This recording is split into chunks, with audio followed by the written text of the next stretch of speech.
Hi, good morning children. First of all ఏపీలో intermediate pass అయిన అందరికీ కూడా కంగ్రాచ్యులేషన్స్.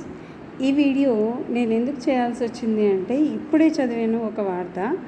17 years అమ్మాయి ఇంటర్మీడియట్లో ఏపీలో జువాలజీనో బాటనీయో ఫెయిల్ అయ్యిందనేసి ఇంట్లో ఎవరు లేని టైంలో ఊరేసుకొని చనిపోయిందట. అసలు చనిపోవాల్సిన అవసరం ఏంటి? మార్క్స్ ఇది లైఫా? మేమందరం మార్క్స్ మీదే బతికామా? మార్క్స్ లైఫ్ కాదు. మార్క్స్ అనేవి లైఫ్లో ఒక పార్ట్. సరే, ఓకే, ఎన్నో కారణాలు ఉండొచ్చు.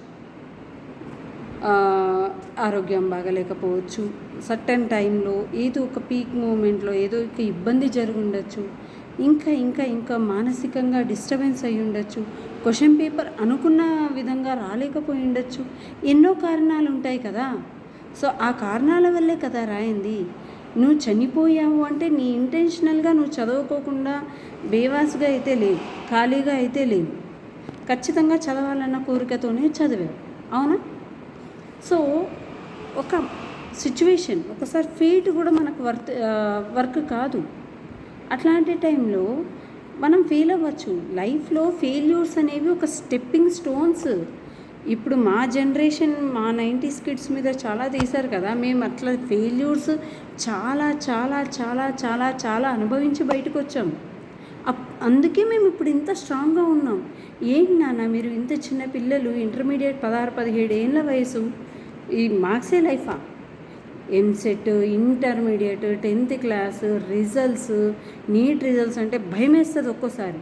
ఎన్ని న్యూస్ వినాలి, ఎన్ని న్యూస్. అసలు పిల్లలు చావులు కోరుకోవడం ఏంటి? సరే, మార్క్స్ తక్కువ వచ్చాయి, నువ్వు చనిపోయావు. ఒక్కసారి ఆలోచించి బిడ్డ, తన ప్రాణాన్ని లెక్క చేయకోకుండా నీకు జన్మనిచ్చిందే మీ అమ్మ ఎంత బాధపడుతుంటుంది నిన్ను. మార్క్స్ రాకపోయినాయి. ఎంతమంది తల్లులు తెలుసా నాన్న, పిల్లలు నడవలేని పరిస్థితుల్లో ఉన్నా కూడా మంచంలో ఉంచి వాళ్ళని పెంచుతున్నారు. మానసిక వికలాంగులైనా పెంచుతున్నారు. అసలు ఏమీ రాని మొద్దులు బేవార్స్గా తిరుగుతున్నా పెంచుతున్నారు. అట్లాంటి తల్లిదండ్రులు ఉన్నారు బిడ్డ. ఎందుకంటే కన్నపేగుని ఎందుకురా బాధ పెడతారు? నీ తండ్రి మా అమ్మే పుట్టింది నాకు అని మురిసిపోయి ఉంటాడు నువ్వు పుట్టినప్పుడు. అంతేనా అమ్మ? ఒక బాబు పుట్టినప్పుడు నాకు చేయూత పుట్టిండు, నాకు సపోర్ట్ పుట్టిండు అనేసి పుత్రోత్సాహము అంటారు కదా, అలా మురిసిపోయి ఉంటాడు మీ నాన్నగారు. ఇప్పుడు నువ్వు చనిపోయావు, ఏం సాధించావు? చనిపోయి ఏం సాధించావు చెప్పు. వీళ్ళని బాధ పెట్టాడమ్మా, లేదా న్యూస్ పేపర్లో రావడం కోసం. న్యూస్ పేపర్లో వస్తే ఒకరోజు చూస్తారు అంతే, ఇంకేం లేదు. నా తర్వాత నీ గురించి ఆలోచించరు. కానీ నువ్వు చచ్చిపోతే ఏంటంటే ఒక 1 week నీ ఫ్రెండ్స్ స్టేటస్ చుక్కల్లోకెక్కినాడు చక్కనోడు అని పెట్టుకుంటారు అంతే. ఒక 4 రోజులు, 5 రోజులు, 6 రోజులు బంధువులు అయ్యో బిడ్డ చదువుకుని ఉండి ఏమో పాయ్ అనేసి ఒక 4-5 రోజులు ఎప్పుడో గుర్తొచ్చినప్పుడు అలా తలుచుకుంటాడు. జీవితాంతం అనుక్షణం బాధపడే వాళ్ళు ఎవరో తెలుసా నాన్న? మీ అమ్మ, మీ నాన్న. ఎందుకా నాన్న వాళ్ళు నిన్ను కష్టపడి కనాలి? ఎందుకా నాన్న వాళ్ళు నిన్ను కష్టపడి పెంచాలి? ఈవెన్ చిన్నపిల్లలకే కాదు నేను చెప్తున్నది, పెద్దవాళ్ళు కూడా ఒక్కసారి ఆలోచించండి. చిన్న సమస్య రావడం ఆలోచన, చావడం రెడీ. చావడం కోసమా బ్రతుకు ఇయ్యడము దేవుడు? చావడం కోసమా మన అమ్మ మనల్ని కన్నది? చావడం కోసమా మన తండ్రి మనల్ని పెంచింది? కష్టాలు వస్తాయి, చెట్టుకే కష్టాలు వస్తాయి. ఒక చెట్టుని చూసి నేర్చుకోవాలి మనం. ఒక చెట్టుకి ఆకు రాలే టైంలో ఆకులు రాలిపోతాయి, అన్నీ పోతాయి. ఆ పోయిన టైంలో చెట్టు ఏడుస్తూ కూర్చుంటుందా? అయ్యో నాకు ఆకులన్నీ రాలిపోయినాయి, ఇంకా నేను వేస్ట్, నేను చచ్చిపోద్దా? లేదు, వెయిట్ చేస్తుంది. ఎప్పటికీ వర్షాకాలం వచ్చేదాకా వెయిట్ చేస్తుంది. వర్షాకాలంలో తన ఆకులు మళ్ళీ చిగురుస్తాయని వెయిట్ చేస్తుంది. మనిషి కూడా అలా వెయిట్ చేయాలి. మనం వెయిట్ చేయకపోతే, మనకంటూ ఓపిక సహనం లేకపోతే ఇంకెవరికి ఉండాలండి సహనం? చావు అన్ని సమస్యలకు పరిష్కారం కాదు. బతుకుదాం, బతికి చూపిద్దాం. కాళ్ళు చేతులు లేక తలకాయ మాత్రమే పనిచేసి వీల్ చైర్లో పనిచేస్తున్న వాళ్ళు కోట్లకు సంపాదిస్తున్నారు. దేవుని దయ వల్ల అన్ని అవయవాలు చక్కగా తల్లిదండ్రులు ఇచ్చారు మనకు.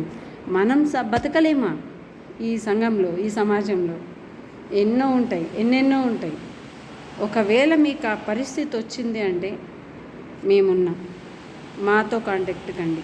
మీ సమస్యను కావాలంటే కామెంట్లో పెట్టండి, మేము మీకు పరిష్కారం చూపిస్తాం. మీరు కామెంట్లో పెట్టిన ప్రతి సమస్యకు పరిష్కారం చూపిస్తాం. మా చేతనైనంత సహాయం చేస్తాం. నేను డబ్బు పెట్టలేకపోవచ్చు, చేతనైన సాయం అయితే చేయగలుగుతాను. సమాజానికి, సమాజ నిర్మాణానికి రాళ్ళెత్తే కూలీలుగా చాలామంది ఉన్నాం ఇక్కడ. మేమున్నాం మీ సమస్యను పంచుకొని. అంతేకాని చచ్చి సాధించేది ఏమీ లేదు. చావు అన్న పదాన్ని మైండ్లోకించి తీసేస్తే మనం చాలా హ్యాపీగా ఉంటాం. అది అసలు రావద్దు థాట్. భగవంతుడు మనకు ఆయుష్ ఎప్పటి వరకు ఇచ్చాడో అప్పటి వరకు టైం రాగానే మనకు బెల్లు కొట్టంగానే పిల్లలంతా బయటికి ఎలా వెళ్ళిపోతారు, అలా టప్పని మనం వెళ్ళిపోవాల్సింది. మనం చాలా ఎగ్జాంపుల్స్ చూస్తుంటాం. ఇలా నడుస్తూ ఉన్నాడండి పోయాడు అనేసి అలా చూస్తుంటాం. టక్కన అక్కడ బెల్ రాగానే మనం వెళ్ళిపోవాల్సిందే. అలా బెల్ వచ్చినప్పుడు పోదాం, ఎందుకు తొందరపడిపోవడం కదా. చాలా చాలా అందమైన జీవితం. ఈ జీవితం పోతే మళ్ళీ రాదండి, పోతే రాదు. సరే, పిల్లల విషయానికి వస్తే నేను మీకు ఒక క్వశ్చన్ ఇస్తాను నాన్న. అంటే మీకు ఎప్పుడైనా చావాలి అన్న థాట్ మీలో వచ్చినప్పుడు ఒక చిన్న క్వశ్చన్ మీ అమ్మని అడగవా? అమ్మ, నేను చనిపోవాలనుకుంటున్నాను, నీ అభిప్రాయం ఏంటి? ఏ తల్లైనా సరే చచ్చిపో అంటే చచ్చిపో. ఏదో జోక్గా చాలామంది అంటారు, పోరా పీడబోతుంది అన్నట్టు. అది కాదు, సీరియస్గా అడగండి. అమ్మ, సీరియస్గా అడుగుతున్నాను, నేను చనిపోవాలనుకుంటున్నాను, నీ అభిప్రాయం ఏంటి? చచ్చిపో అందనుకోండి, చచ్చిపోండి. నాకు తెలిసి 100%లో ఏ తల్లి కూడా చచ్చిపోనదు. ఎందుకంటే తాను చచ్చి నిన్ను కన్నది కాబట్టి. ఇవాళ రేపు కొన్ని చూస్తున్నాం, కన్న తల్లే బిడ్డల్ని చంపి చేస్తుంది అని. అది మానసిక స్థితి సరిగా లేక కావచ్చు, లేకపోతే ఆ సమస్యలకు పరిష్కారం చూపించే వాళ్ళు ఉన్నారు అని తెలియక కావచ్చు. అంతేకాని 99% కాదు, 100% ఏ తల్లి కూడా నువ్వు చచ్చిపోరా అన్నది. నిన్ను కనేటప్పుడే ఆమె చచ్చి మళ్ళీ బతికింది. ఒకసారి అడిగి చూడండి నాన్న, అమ్మ ఎప్పుడు అలా చెప్పదు. ఒకవేళ అమ్మ అలా చెప్పింది అనుకో, చచ్చిపోయింది. గర్ల్ ఫ్రెండ్ అడిగితే పోరా చచ్చిపో అంటది. బాయ్ ఫ్రెండ్ అడిగితే పీడబోద్ది అంట. అమ్మ అలా అన్నది, ఎందుకంటే ఆమె అమ్మ కాబట్టి. నాన్నని అడుగు ఒకసారి, ప్రాణం పెట్టి పెంచాడుగా, చావుమనడు. నీకోసం తాను చచ్చేదాకా తని కష్టాన్ని భరిస్తా అంటాడు కానీ చావుమనడు. సో ఎందుకో నాకు ఇప్పుడే ఈ క్షణమే ఈ వార్త చూసిన తర్వాత కళ్ళు చెమర్చాయి. బైపీసీ ఒక కార్పొరేట్ కాలేజ్లో చదివిస్తున్నారు అంటే అమ్మాయికి ఎంత ఇష్టం ఉండాలి. ఎంతోమంది తల్లిదండ్రులకు పిల్లలు చాలా బాధను మిగులుస్తున్నారు. ఎంతోమంది పిల్లలకు సరైన చదువు లేక, సరైన చదువు అందక బాధపడుతున్నారు. కానీ ఇన్ని ఉండి ఇంకొకటి చెప్పనా, ఎంతోమంది పిల్లలకు తల్లిదండ్రులు లేక బాధపడుతున్నారు. అన్నీ ఉండి అల్లుడి నోట్లో శని అన్నట్టు ఈ పిచ్చేంట్రా బాబు, చచ్చిపోతే ఏ గొడవ లేదు అన్నట్టు అదేదో పాట ఉంది, నాకు అంత ఐడియా వస్తలేదు. కానీ అలా కాదు, చావు జీవితానికి పరిష్కారం కాదు.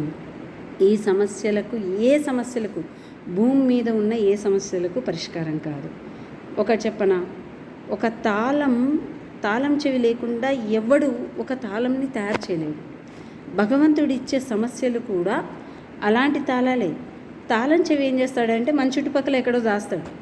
మన బ్రెయిన్ ఉపయోగించుకొని ఆ తాళం చెవి తీసుకోవాలంతే. కానీ నా తాళం రావట్లేదు, నేను చచ్చిపోతానంటే తప్పదు. ఈ జీవితం నీది కాదు, నీ తల్లిదండ్రులు. వాళ్ళని అడిగి వాళ్ళ పర్మిషన్ తీసుకొని చావు. ఓకేనా? చావు పరిష్కారం కాదు. బతుకుదాం, బతికి సాధిద్దాం, బతికి చూపిద్దాం. నిన్ను వేలెత్తి చూయించినోడికి సరైన గుణపాఠం చెప్తారు. మళ్ళీ చెప్తున్నాను పిల్లలు, మార్కులు జీవితం కాదు. మార్కులు నీ టాలెంట్ని డిసైడ్ చేయలేవు. ఒకసారి మీ పేరెంట్స్ మార్క్స్ అడగండి, మా మార్క్స్ అడగండి, మేమంతా యావరేజే. ఒక విధంగా చెప్పాలంటే బిలో యావరేజే. కానీ వన్ పీక్ మూమెంట్ వచ్చి మాలోనే రియలైజేషన్ వచ్చి చదువు ఎంత ఇంపార్టెంటో తెలుసుకొని చదువుకొని మేము ఒక స్థాయిలో వచ్చాం. అర్థమైందా? అంతేకాని చావు ప్రతిదానికి పరిష్కారం కాదు నాన్న. ఆలోచించండి, మనసుతో ఆలోచించండి, అమ్మా నాన్నలతో ఆలోచించండి. జై భారత్, జై హింద్. మీ సౌజన్య నరేంద్ర.